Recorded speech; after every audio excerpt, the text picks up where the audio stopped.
సర్పంచ్ అభ్యర్థి వంశీధర్ రెడ్డికి అపూర్వమైన ప్రచారణ. భూంపల్లి సర్పంచ్ అభ్యర్థిగా వంశీధర్ రెడ్డి ఇంటింటా ప్రచారం. యువతతోనే మార్పు సాధ్యం. అక్బర్పేట భూంపల్లి మండలం భూంపల్లి గ్రామంలో సర్పంచ్ అభ్యర్థిగా ఎల్లనగారి వంశీధర్ రెడ్డి పోటీ చేస్తున్నారు. ఈ సందర్భంగా గ్రామ ప్రజలతో కలిసి ఇంటింటికి వెళ్లి ప్రచారాన్ని నిర్వహించారు.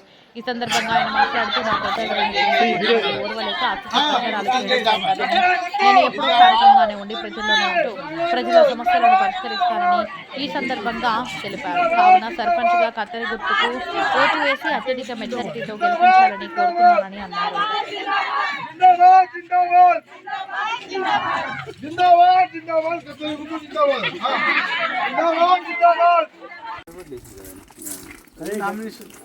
గణేష్ అదే అదే గణేష్ తప్పనిసరిగా ఓటేయండి.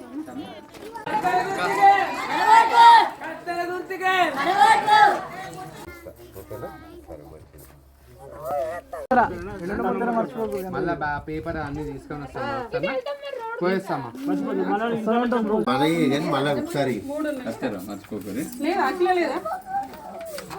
నమస్కారం. నా పేరు ఎల్లనగారి వంశీధర్ రెడ్డి, భూంపల్లి గ్రామ సర్పంచ్ అభ్యర్థిని. ఈరోజు భూంపల్లి గ్రామంలో కొంతమంది పెద్ద మనుషులు తప్పుడు ప్రచారాలు చేసుకుంటూ ఈరోజు నేను ఇక్కడ ఊర్లో ఉండడు గెలిచినాక అని చెప్పేసి కొన్ని తప్పుడు ప్రచారాలు చేస్తున్నారు. ఇవన్నీ జనాలు నమ్మరు. మీ ఈ అసభ్యకరమైన రాజకీయాలను ఎవరు చేసినా కూడా జనాలు ఊరుకునేది లేదని చెప్పేసి ఈరోజు స్పష్టంగా తెలియజేస్తున్నారు. ఈరోజు పెద్ద మనుషులు యువత రాజకీయాలకు రావడం ఇష్టం లేక, అభివృద్ధి చేయడం ఇష్టం లేక, ఎప్పుడైతే వాళ్ళు దిగిపోతారో యువత ముందుకు వస్తే వాళ్ళకి గుర్తింపు ఉండదు, విలువ ఉండదు అని చెప్పేసి దీంతో యువతని ముందుకు రానియకపోవడం చాలా బాధాకరం. ఈరోజు ఈ సందర్భంగా ఒకటే తెలియజేసుకుంటున్నాం, ఏదేమైనా సరే గెలుపైనా ఓటమైనా సరే ఈ రోజు నుంచి ఇక్కడనే ఊర్లోనే ఉండి అభివృద్ధి కోసమైనా కష్టపడతానని కూడా తెలియజేసుకుంటూ కత్తెర గుర్తుకు ఓటేయాలని చెప్పేసి అందరినీ కూడా కోరుకుంటున్నాను.